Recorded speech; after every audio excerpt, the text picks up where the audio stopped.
I work on merchant ships as an officer. My last job was on a big ferry. Some of the overnight engineers were saying that they felt uneasy in one of the engine rooms. A couple of the guys knew I could hear things, so they asked me to stay one night after we were done with our runs for the day. 15 minutes went by when I finally felt some activity. The spirit was not bold.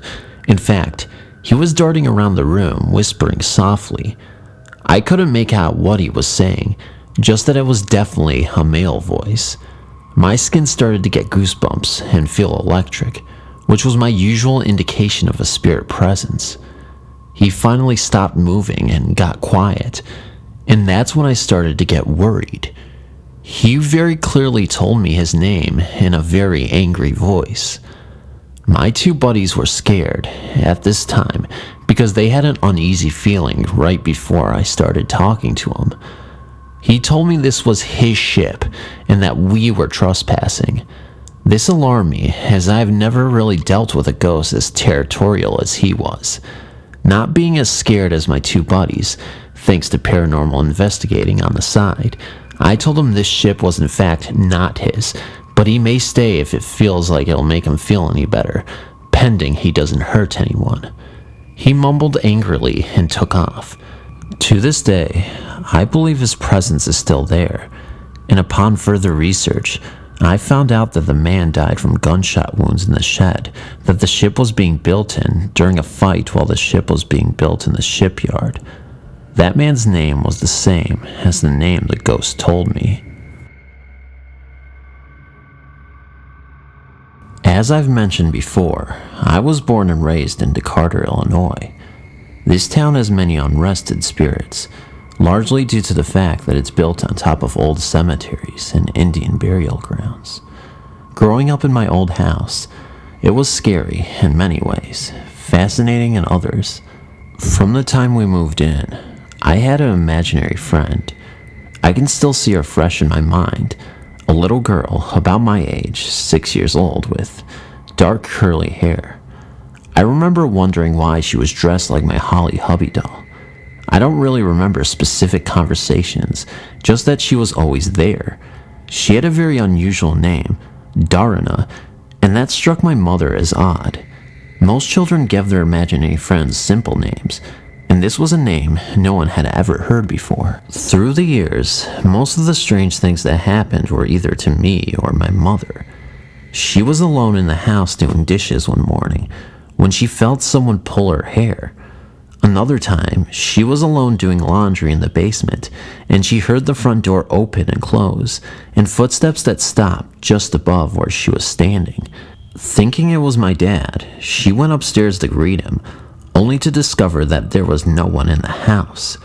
She was so scared that she abandoned the laundry project and went on the front porch to wait for my dad.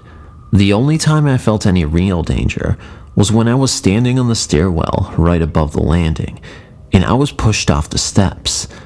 I didn't just fall through. I shot straight for the window that was directly across from where I was standing. My mother was at the foot of the stairs and ran to me. My backside had gone through the window, shattering the glass. Aside from a large and very inconveniently placed cut, I was okay. But what I remember very clearly was the sensation of an arm pulling me back so I wouldn't fall out the window. It wasn't Mom because she hadn't reached me yet. I lived in other creepy houses since that time, as this town is chock full of them. None of them affected me personally as deeply as this one did, though. Anyway, that's my story, and I thank you all for letting me share it. I look forward to comparing ghost stories with you. My first ghost stories that I can recall, I was about 9 or 10, and I was into Dungeons and Dragons, and was all about coloring in the pictures and the different manuals and compendiums. So I would spend hours up in my room, reading about monsters and demons, and just using my imagination. But frequently, I would hear my mother calling me from downstairs. I would go running down there as fast as I could, because she was prone to having chest pains, and I would have to pour her a glass of wine or something if she was having trouble breathing. So there I would be in my room, and I would hear my name called, and I would yell, "Coming!" and run downstairs and say, "What?" And she would say that she hadn't called me. This would happen a lot of the time, sometimes 9 times a day or more, until I would be more selective about when I would go down there. Once my brother, who is 5 years younger than me, said that he was going to watch TV in the living room. I'd left him alone to go play down the street, which obviously was a bad idea. And he said he came down the stairs, turned the corner, and in the rocking chair sat an old woman in an old black dress with a large W painted in white across her chest. He stopped and stared at her in shock. He noticed that her eyes were entirely blue, no whites at all, and then she opened her mouth and a hissing sound came out. But it wasn't like it was just her. He said the whole room and all the air was making this sound until he couldn't think. He did what he was supposed to do. He screamed and ran to the neighbor's house. Sometimes in the house, we would experience things like hearing loud bangs coming from the downstairs, sounding like pots and pans being thrown together. We had cats, and they would come racing all the time. The cats were always looking at things I couldn't see. Another notable experience I had was when I lived in an apartment when I was about 19 that I shared with some friends from high school. One night, I was watching TV in one of my roommate's room when there was a knock at his door. We both said come in at the same time. No one came in, so we got up and opened the door, and no one was there. I went and checked on the others in the apartment. One was asleep and the other was in the living room, playing GTA with headphones on, and seemed confused when I asked if he had knocked. In the end, I'm not even sure what to attribute these experiences to, but I really thank you for reading my story. I'll have more in the future for you guys to enjoy. I lived in a boarding school, if that's what you would call it, compared to others in Europe. This was just a hallway with beds. It was an old school, but I heard many things at night that shouldn't have been going on, and I saw something that scared the crap out of me one night. One night, when all the girls were upstairs getting ready for bed, I passed by the door that goes to the rest of the school. The doors to the classrooms are huge doors. They get locked with a chain and padlock. Why? I don't know. But I heard someone push the door from the inside, as if trying to get out. I forgot to mention this was a Catholic school. I also heard the desks being moved, and there was a room where they kept instruments. I heard drumsticks, as if someone had dropped them. One night, I had to use the bathroom, and I never went to the bathroom alone. One time I did, and I never went alone again. So I went with one of my friends, and I went first because I was the one who woke up to go. We took turns because we had to have a lookout because we were so scared. There was a makeshift bench made with a plank of wood and some logs at the other end, and the moonlight was hitting it at an angle. And on the side of the bench, I saw a shadow of a nun just sitting there. And I stared at it, and I told my friend to hurry up and pee. I didn't want to scare her, so I didn't tell her that I saw anything, but I told her to hurry. The last experience I had over there was probably my scariest. I was sleeping in my bed in the middle of the night, and footsteps woke me up. Big, heavy, clunky footsteps, as if someone was wearing boots. Just for the record, none of the girls owned boots, and the footsteps came from the other side of the hall, coming closer and closer to my bed. I wanted to turn around and see what it was, but I didn't want it to know that I was awake. I didn't want it to come near me, but it kept coming closer, and I was so scared, so terrified. Then, right when it was about 2, maybe 3 feet away from my bed, it stopped, turned around, and went back to where it had come from. And as I heard it walk away, I was finally able to move, and I slowly turned over, as if I was still sleeping, so it wouldn't come back, and I tried to peer into the darkness to see who it was, and I saw nothing.